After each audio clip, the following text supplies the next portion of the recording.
एक साल 6 महीने और 9 दिन आसान प्लानिंग। यूक्रेन ने $200 की ड्रोन खरीदे और रूस का 60,000 करोड़ का नुकसान कर डाला। यूक्रेन ने रूस पर जो हमला किया वो अलग लेवल का ऑपरेशन था। यूक्रेन ने लकड़ी के कई कंटेनर में ड्रोन रखकर रूस पहुंचाए, फिर दूर बैठकर कंटेनर की छत खोल दी और एक के बाद एक घातक ड्रोन लॉन्च कर दिए। इसके बाद कंटेनर को भी तबाह कर दिया।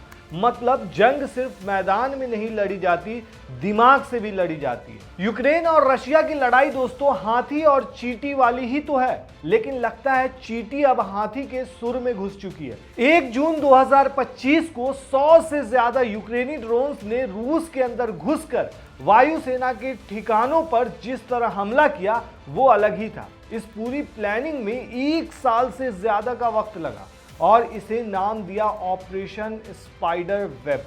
आखिर कैसे इस ऑपरेशन को अंजाम दिया गया और भारत को इससे क्यों सबक लेने की जरूरत है, चलिए बताते हैं पूरी कहानी।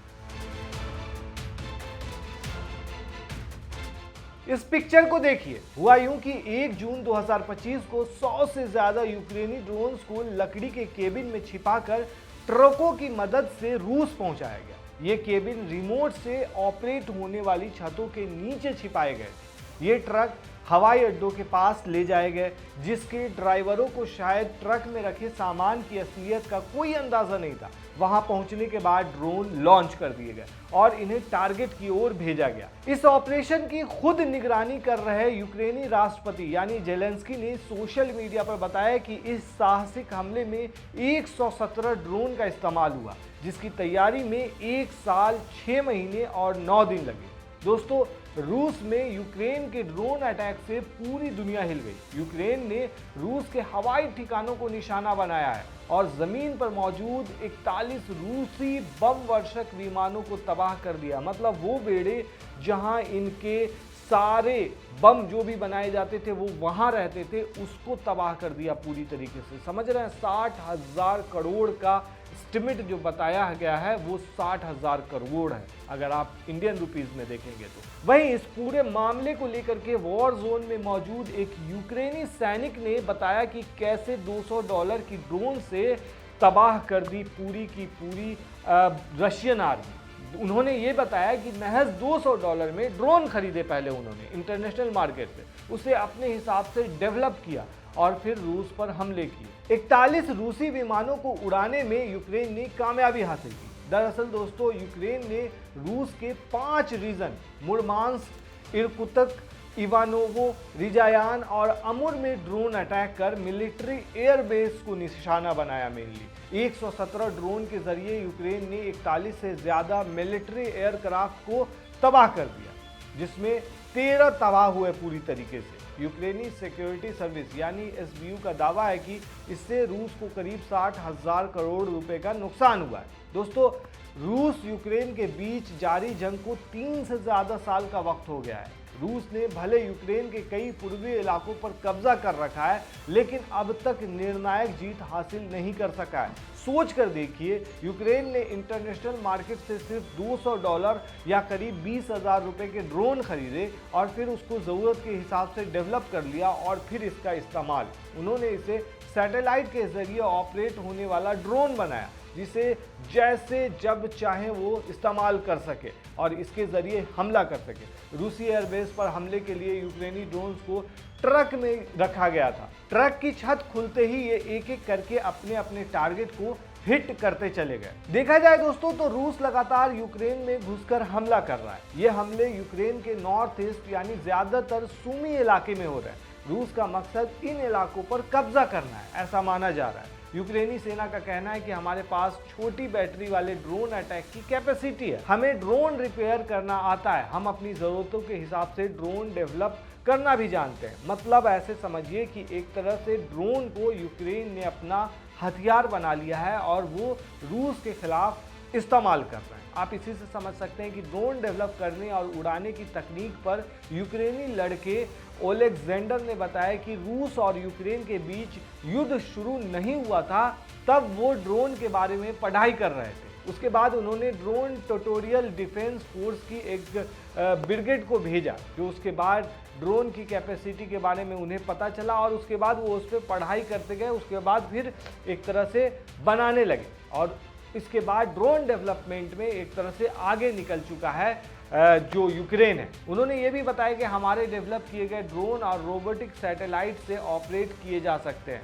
दुनिया के कई देशों की तुलना में हमारी ड्रोन क्षमता का कोई जवाब नहीं है। हम ट्रेडिशनल DJI ड्रोन भी इस्तेमाल करते हैं, हम FPA ड्रोन भी इस्तेमाल करते हैं। उन्होंने जैसा बताया, रूस जिस टेक्नोलॉजी और फ्रीक्वेंसी पर ड्रोन उड़ाता है, यूक्रेन उनसे अलग तकनीक से ड्रोन उड़ाने की क्षमता रखता है। शायद इसीलिए रूस को पता नहीं चल पाया हो कि किस तरीके से कब अटैक होगा और 1 जून को वही हुआ। यूक्रेन ड्रोन वॉरफेयर की दुनिया में सबसे ज़्यादा क्रिएटिव अब माना जा रहा है। उन्होंने ये भी बताया कि हम ड्रोन ऑपरेट करने की फ्रीक्वेंसी ड्रोन उड़ने के दौरान भी बदल सकते हैं।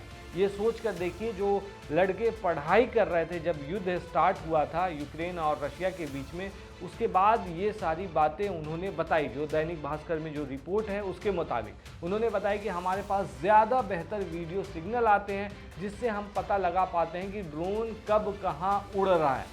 अब इसी से सोचिए, यूक्रेन ने रूसी एयरबेस के पास ट्रक खड़े की और उसकी छत खुलते ही एक के बाद एक टारगेट को हिट कर दिया। यूक्रेन की प्लानिंग, अच्छी रूसी सर्विलांस फेल हो गई। यूक्रेन 1.5 साल से इस हमले की तैयारी कर रहा था। अब देखा जाए दोस्तों तो यूक्रेन भले ही रूस से जंग में काफ़ी पीछे हो, लेकिन इस तरह के हमले बताते हैं कि रूस यूक्रेन को हल्के में नहीं ले सकता है। यूक्रेन भी ऐसे हमले करके चौंका सकता है। रूस ने जब ऑपरेशन शुरू किया था तब सोचा था कि 2-3 हफ्ते में यूक्रेन खत्म हो जाएगा, लेकिन ये जंग 3 साल से जारी है और ऐसा नहीं है कि रूस जो है वो एकदम से निश्चित है वो हमला कर रहा है, उसको भी काफ़ी ज़्यादा नुकसान हो रहा है दोस्तों। वहीं आपको बता दें कि रूस और यूक्रेन के डेलीगेशन के बीच हमले के बाद 3 जून को तुर्की में शांति वार्ता हुई। इसमें रूस यूक्रेन युद्ध में मारे गए 6000 सैनिकों की डेड बॉडी की अदला बदली करने पर दोनों देश राजी हुए। युवा सैनिकों और गंभीर रूप से बीमार कैदियों की रिहाई पर भी बात बनी है,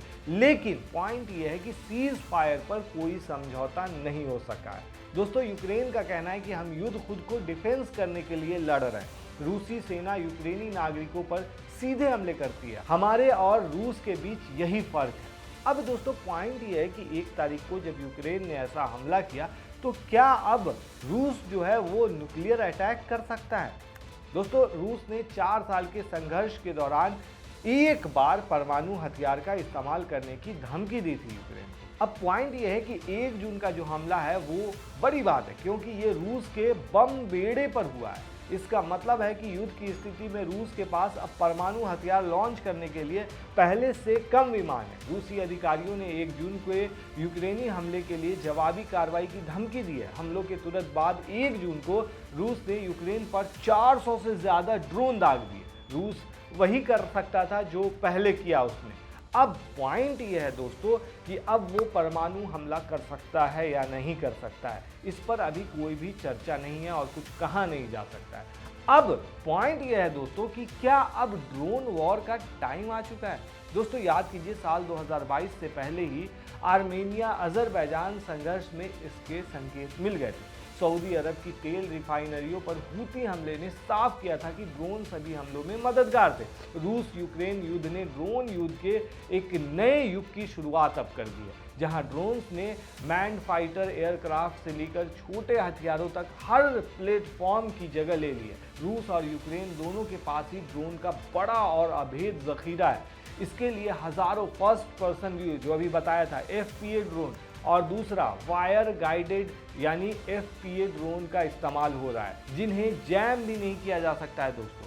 इससे आपको प्रथम विश्व युद्ध जैसा माहौल अब पैदा होता जा रहा है। याद कीजिए, जिसने आर्टिलरी और मशीन गन्स के आने से युद्ध के मैदान में खुली आवाजाही को अविश्वसनीय रूप से खतरनाक बना दिया था फर्स्ट वर्ल्ड वॉर के दौरान। अब पॉइंट ये है दोस्तों कि हमारे देश के लिए इससे क्या सबक लेने की ज़रूरत है, यानी भारत देश को। अब तक दोस्तों देखा होगा आपने, भारत ने 4 दिन तक ऑपरेशन सिंदूर के तहत किए गए हवाई हमलों के दौरान पाकिस्तान को निशाना बनाने के लिए बड़े पैमाने पर ड्रोन का इस्तेमाल किया और पाकिस्तानी सैन्य ठिकानों को हमने तबाह किया। लेकिन पर्ल हार्बर स्टाइल के ये हमले भारतीय ठिकानों के लिए भी बड़ा सबक हो सकते हैं दोस्तों। 2021 याद कीजिए, पाकिस्तानी आतंकियों ने जम्मू में एक भारतीय एयरबेस पर हमला किया। हमले में 2 क्वाडकॉप्टर साइज के ड्रोन ने 2 विस्फोटक डिवाइस गिराए जो बिना किसी की जान लिए फट गए। ये एक वार्निंग शॉट था, लेकिन हमलावर खुले में खड़े कई हेलीकॉप्टरों को निशाना बनाने से चूक गए थे। हमले में इस्तेमाल हुए आईईडी की जांच से पता चला कि इसमें पाकिस्तान का रोल था। ऐसे में पाकिस्तान से हमें एकदम सतर्क रहने की ज़रूरत है और जिस तरीके के हमला यूक्रेन ने रशिया की तरफ किया है वैसा हमला ना हो, इस वजह से हमें हर तरह से इससे सतर्क रहने की ज़रूरत है। विमान और हेलीकॉप्टर सबसे अधिक असुरक्षित होते हैं दोस्तों जब वे ज़मीन पर और खुले में खड़े होते हैं। कॉमर्शियल सैटेलाइट इमेजरी की आसान उपलब्धता का मतलब है कि सभी विमानों, युद्धपोतों और पनडुब्बियों की लोकेशन आसानी से पता लगाई जा सकती है। ऐसे में सभी सैन्य विमानों को ब्लास्ट प्रूफ स्ट्रक्चर से तत्काल ढकने की हमें ज़रूरत है। सभी हवाई अड्डों को स्वदेशी काउंटर यानी यूएएस सिस्टम से सुरक्षित करने की ज़रूरत है। वैसे हम लोग इस मामले में आगे हैं, लेकिन फिर भी सतर्कता बरतनी चाहिए हमें। आप क्या कहते हैं दोस्तों, इस पूरे मामले पर हमें कमेंट में ज़रूर बताएं।